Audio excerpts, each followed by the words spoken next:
Mes chers compatriotes, Sébastien Lecornu a démissionné. L'éphémère Premier ministre d'Emmanuel Macron a fini de démontrer par l'exemple qu'aucune majorité alternative ne pouvait se dégager de l'actuelle Assemblée nationale. Emmanuel Macron, qui se refuse un peu trop souvent à admettre les évidences, pense qu'il peut engager un bras de fer avec les institutions et maintenir l'illusion d'un gouvernement en dehors de toute majorité parlementaire ou populaire. C'est là une voie sans issue. Dans un pays comme la France, les institutions s'imposent par leur logique, par leur intelligence, par leur cohérence et finalement par leur puissance, même invisible. La politique gouvernementale d'un grand pays comme la France ne relève pas du marchandage, d'arrangements d'arrière-cour, de petites concessions boutiquières, mais d'une vision haute et d'une volonté forte. Une action gouvernementale n'est pas un empilement d'actions hétéroclites, indépendantes ou pire, contraires les unes aux autres. On ne peut pas être à la fois pour et contre l'immigration, en même temps pour et contre le nucléaire, pour et contre des économies sur le train de vie de l'État. On ne peut pas décemment présenter un même gouvernement et une même politique à une assemblée qui les ont déjà censurés il y a un mois. Le gouvernement de la France ne peut se fonder sur l'achat des voix parlementaires, mais sur l'adhésion des consciences et des forces politiques. Pas sur les synthèses molles, mais sur une inspiration puissante et entraînante. Pas sur des rapiessages nostalgiques d'anciens partis déchus, mais sur un projet collectif fédérateur. Le gouvernement de la France appelle, on le sait, une démarche éminemment politique, conduite par des politiques au service d'un projet politique. Ce retour du politique que nous appelons de nos vœux et que nous incarnons par la clairvoyance de nos convictions et notre détermination sans faille à agir, c'est, je le crois, pour le pays, la condition première du redressement. La solution à cette crise politique, devenue crise de régime, est plus que jamais entre les mains du président.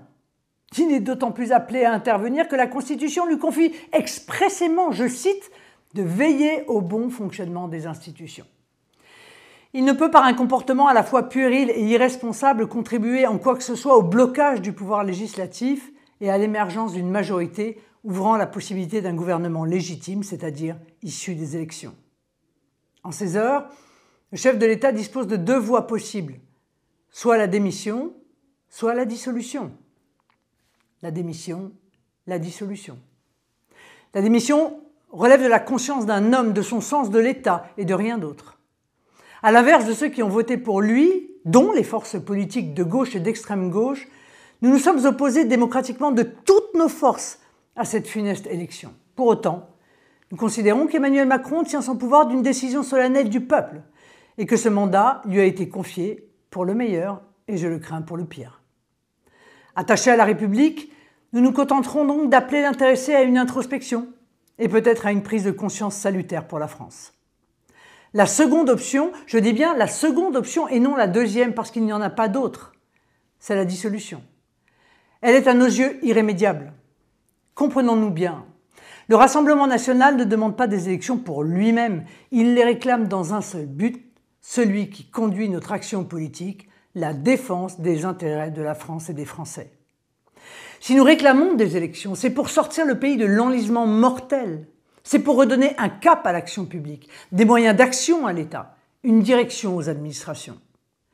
Nous pensons également en ce moment aux entreprises, aux familles, aux jeunes et aux personnes en difficulté qui attendent des décisions publiques ordonnées et novatrices. Ces nouvelles impulsions légales et publiques dont ils ont instamment et immédiatement besoin pour l'avenir. Et si le respect du peuple souverain l'emporte, nous irons aux élections et respecterons le verdict des urnes, avec l'espoir de donner à la France un budget de redressement et de justice, avec l'espoir de donner aux Français le cap résolument différent qu'ils attendent, avec l'espoir d'accélérer l'alternance, seule condition à la renaissance de la France. Vive la République, vive la France.